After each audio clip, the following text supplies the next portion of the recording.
ऋषि दुर्वासा तो आश्रम में है ही नहीं। कहाँ गए ऋषि दुर्वासा?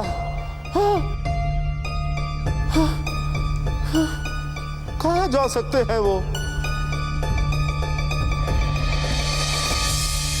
सुमेर, मैंने तुम्हें जीवन के सभी महत्वपूर्ण ज्ञान दे दिए।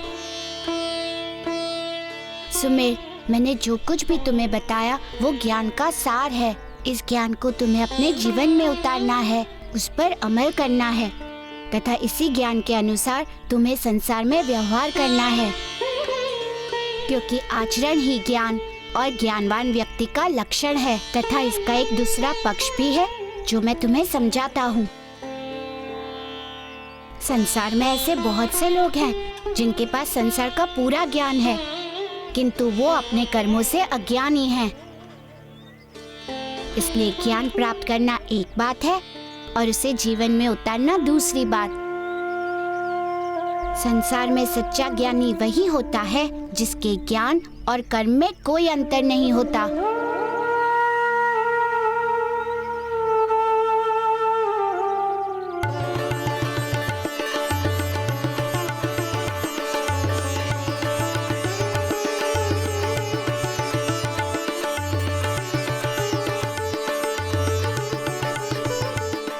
सुमेर, इस जल को पान करो।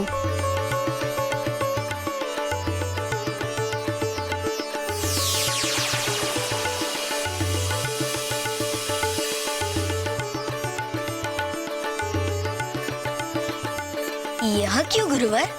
ये पूर्णता का साक्षी है सुमेर। मेरा सारा ज्ञान तुम्हारे शरीर में समा गया। जो कुछ भी मैं जानता था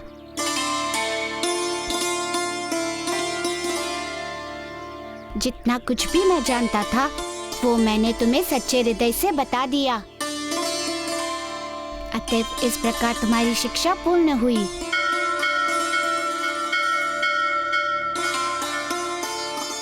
धन्यवाद गुरुवर। मुझे शिक्षा देकर ज्ञानी बनाने के लिए आपका बहुत बहुत धन्यवाद। अब गुरुवर नहीं, मैं तुम्हारा मित्र हूँ, वही पहले वाला मित्र। हाँ मित्र, मैं सदैव तुम्हारा आभारी रहूंगा जो तुमने मेरा गुरु बनकर गुरु धर्म निभाया और मित्र धर्म भी।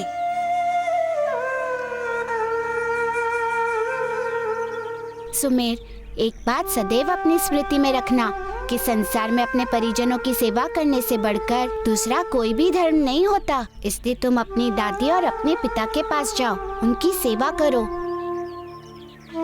वे लोग तुम्हारी प्रतीक्षा करते होंगे। अवश्य। अच्छा, विदा।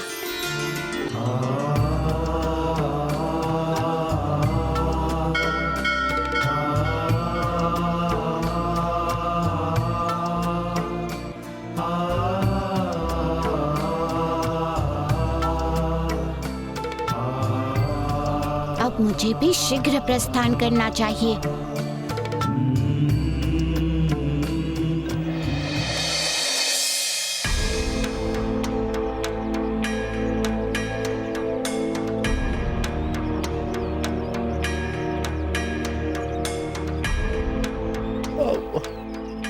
कहाँ चले गए ऋषि दुर्वासा? कहीं ऐसा तो नहीं कि वो किसी यात्रा पर चले गए? नहीं नहीं नहीं नहीं नहीं नहीं नहीं नहीं, ऐसा होगा तो अनर्थ हो जाएगा, क्योंकि वो फिर कब वापस आएंगे ये तो पता ही नहीं।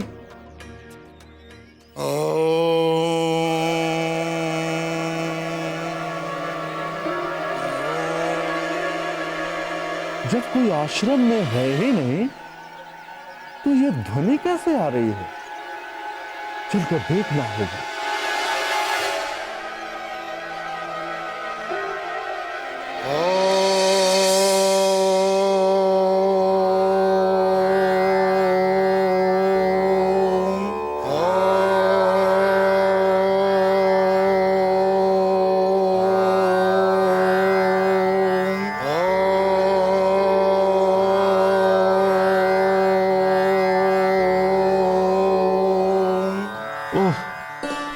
मैं तो व्यर्थ ही चिंतित हो गया था। ऋषिवर यहाँ हैं। किंतु ऋषि को इस स्थिति में देखकर तो ये बोध हो रहा है कि ऋषिवर वर्षों से समाधि में लीन हैं। ऐसे में इनकी समाधि तोड़ने का साहस करना इनकी क्रोध की अग्नि को घृत की आहुति देने के समान है। जो भी इन्हें इस समाधि से जगाएगा उसकी मृत्यु तो निश्चित है। फिर क्या करूं? प्रतीक्षा, समाधि से जगाने का दुस्साहस, विचित्र सी दुविधा में घिर गया हूं मैं। कौन सा मार्ग अपनाऊं विधाता, कौन सा मार्ग अपनाऊं, कौन सा मार्ग अपनाऊं?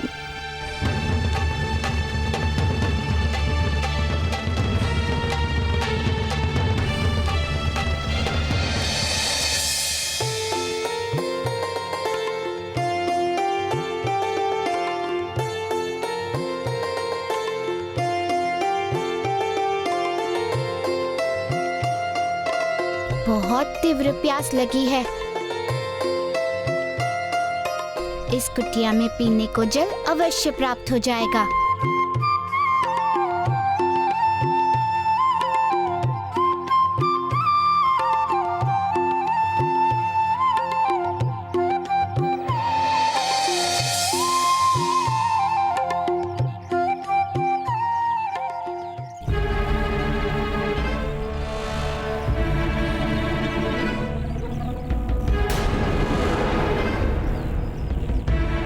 हवन कुंड में हड्डियां? कौन ऐसा हवन कर रहा है? कौन है यहाँ? ऋषिवर, ऋषिवर आप कहाँ हैं ऋषिवर? क्या मुझे कोई यहाँ पानी पिलाएगा?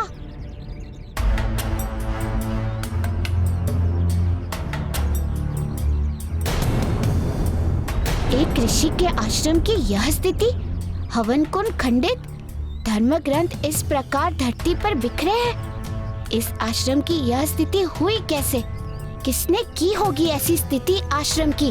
कौन हो सकता है वो? कोई असुर या कोई और? मुझे पता करना होगा कारण, किंतु मैं पता कैसे कर पाऊंगा? किससे पूछूं? यहाँ तो कोई है भी नहीं।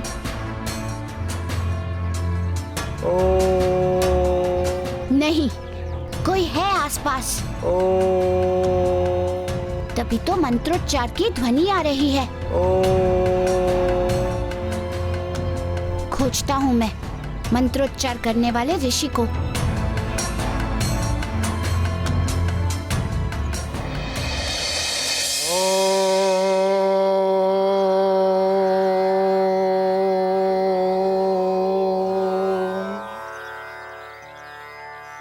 क्या करूं? कैसे जगाऊं ऋषि दुर्वासा को उनकी समाधि से? समाधि से जगाने का अर्थ है उनके क्रोध का कोप भाजन बनना।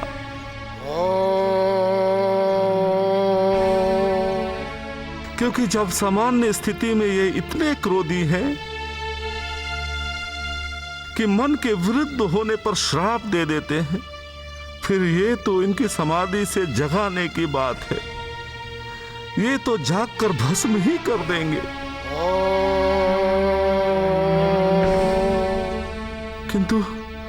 किंतु इन्हें समाधि से जगाए बिना काम भी तो नहीं चलेगा। समय अभाव है, कुछ न कुछ उपाय तो करना ही होगा ताकि ये अपनी समाधि से जाग भी जाए और क्रोधित भी ना हो। इसके लिए क्या करूं? क्या करूं? कुछ सोचना होगा। बुद्धि की परीक्षा है यहाँ।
ऋषि दुर्वासा क्षमा करे, पुत्री अंजना के जीवन की रक्षा के लिए ऐसा करना आवश्यक था ऋषिवर, आवश्यक था। क्षमा करे, क्षमा करे।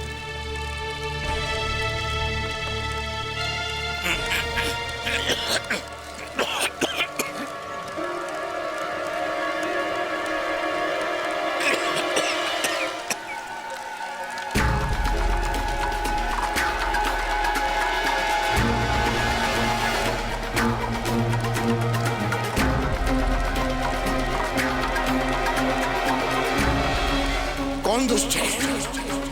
किसने दुस्साहस किया है मेरी साधना को भंग करने का?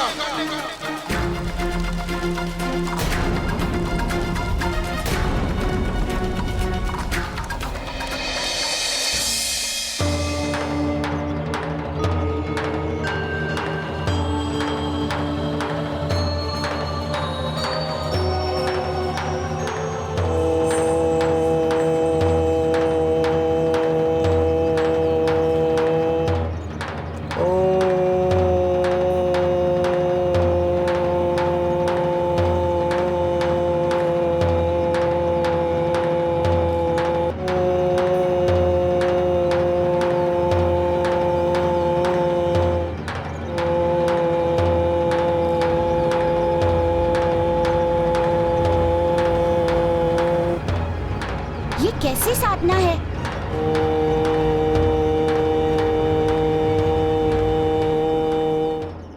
क्या ये वास्तव में कोई साधना है या फिर किसी ने इन्हें बंदी बनाकर रखा हो?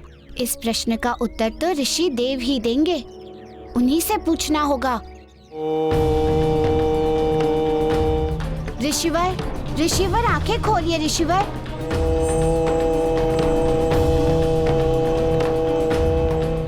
मेरा स्वर नहीं सुन पा रहे हैं, प्रतीत होता है किसी बंधन में हैं।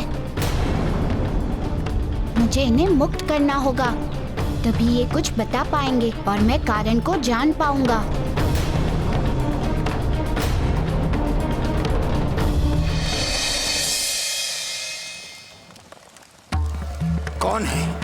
कौन है वो दुष्ट जिसने मेरी समाधि को भंग किया? सामने आओ दुराचारी, सामने आओ। क्या समझते हो छुपने से तुम बच जाओगे? ये तुम्हारी भूल है, महाभूल है। मेरे सामने आओ, नहीं तो जहां भी होगे जल के भस्म हो जाओगे। जो भी जहां भी छिपा है सामने आओ। तुमने दुर्वासा ऋषि की आज्ञा का निरादर किया है, इसलिए भस्म होने के लिए तैयार हो जाओ।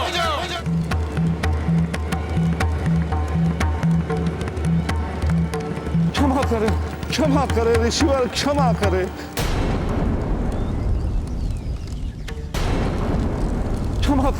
क्षमा करे ऋषिवर, क्षमा करे। क्षमा करे ऋषिवर, क्षमा करे। मेरी इस धृष्टता के लिए क्षमा कर दीजिए ऋषिवर। मैं अंजन प्रदेश से आया हूं जामवंत। मैं ही हूं जिसने हवन कुंड की अग्नि को प्रज्वलित करके आपके समाधि को भंग करने का दुस्साहस किया है ऋषिवर। किंतु ऋषिवर, आप कठोर के साथ साथ दयालु भी हैं। आप संसार का कल्याण करने वाले हैं, फिर मुझ अज्ञानी का हित नहीं कर सकते हैं ऋषिवर। मैं याचना करता हूं ऋषिवर कि आप अपने क्रोध को त्याग दीजिए और जिस उद्देश्य से मैंने आपकी समाधि को भंग किया है, अपने क्रोध को त्याग दीजिए। उसे सुनने के बाद यदि मैं दंड का भागीदार हूं तो निसंदेह मुझे दंड दीजिए ऋषिवर, निसंदेह मुझे दंड दीजिए। मैं कुछ नहीं कहूंगा क्योंकि आप तो श्रेष्ठ हैं ऋषिवर, और श्रेष्ठ के सामने उसकी बात को नहीं मानना अपराध होता है ऋषिवर।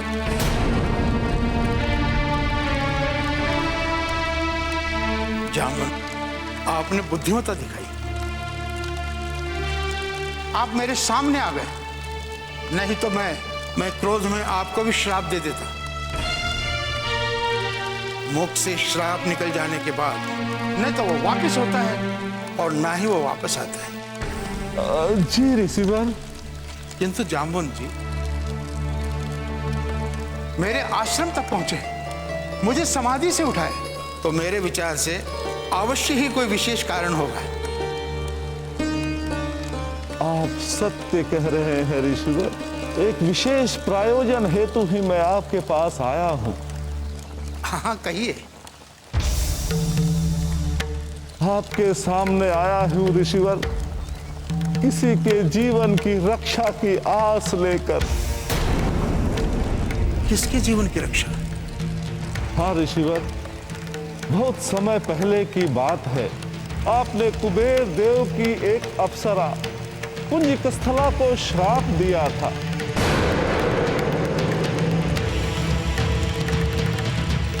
पुंजिकस्थला श्राप?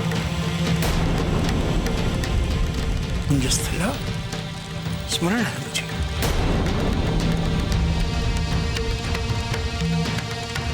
उसने क्या हुआ उस वशिष्ठ का?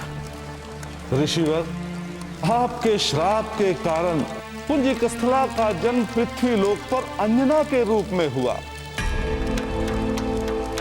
जो अंजन प्रदेश के महाराज केसरी की पत्नी और रुद्रावतार हनुमान की मां है। अब संकट ये है ऋषिवर कि आपके श्राप की अवधि समाप्त होने वाली है, तो पुंजिकस्थला जीवित हो उठेगी और अंजना की मृत्यु हो जाएगी। अर्थात पुंजिकस्थला के जीवन का अर्थ है वो तो आप जानते ही हैं ऋषिवर।